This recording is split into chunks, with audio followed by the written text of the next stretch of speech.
کیا آپ کو پتہ ہے کہ پاکستانی شہروں کی انکنٹرولڈ ایکسپینشن بڑھتے ٹیمپریچرز اور گرمی کی لہروں کی ایک اہم وجہ ہے؟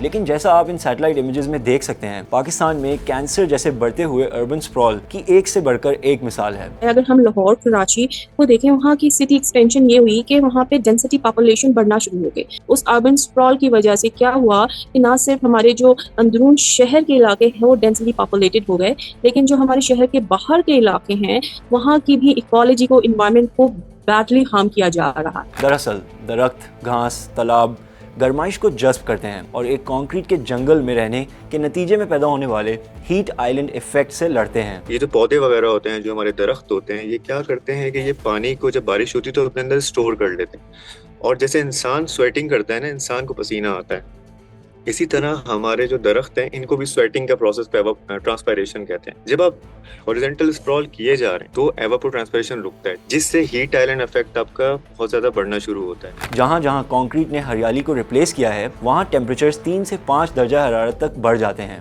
یہ سیٹلائٹ امیجز پاکستان میں دن بدن بڑھتی جان لیوا گرمی کی ایک اہم وجہ بھی ظاہر کرتی ہیں۔ ہیٹ جو ہے وہ ایبزارب نہیں ہو پا رہی۔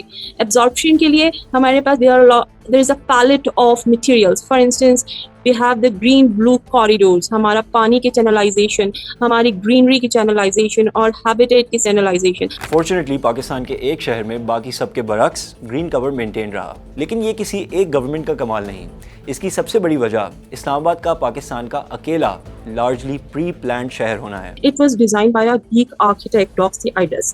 Doxiadis نے ایک سٹی کی کنسیپشن لی تھی، اور اس کنسیپشن میں جو ٹرم یوز ہوئی تھی وہ تھی the city for the future. It is basically designed on scientific principle, what we call ecosystem theory. اگرچہ اسلام آباد کو بھی تیزی سے بڑھتی شہری آبادی اور اربن سپرال سے پیدا ہونے والے مسائل کا سامنا ہے، لیکن اس کی منصوبہ بندی دراصل اتنی فلیکسیبل ہے کہ وہ اس اضافی پاپولیشن کو جذب کر سکتی ہے۔ اسلام آباد کی جو پلاننگ ہے that is quite flexible. اگر ہم اس کو کچھ حد تک بھی انٹیگریٹ کریں گے into the newer development، تو اس کی شہر کی ایکالوجی کو سسٹین کیا جا سکتا ہے۔ But unfortunately I don't know, but there are certain managerial practices جس میں اس سٹی کے ماسٹر پلان کو کی جو پوٹینشیل ہے اس کو استعمال نہیں کیا جاتا، کنسیڈر نہیں کیا جاتا۔ یہ ایک چھوٹا مسئلہ نہیں، یہ پاکستان کے لاکھوں لوگوں کی زندگی اور صحت سے جڑا ہوا کرائسس ہے۔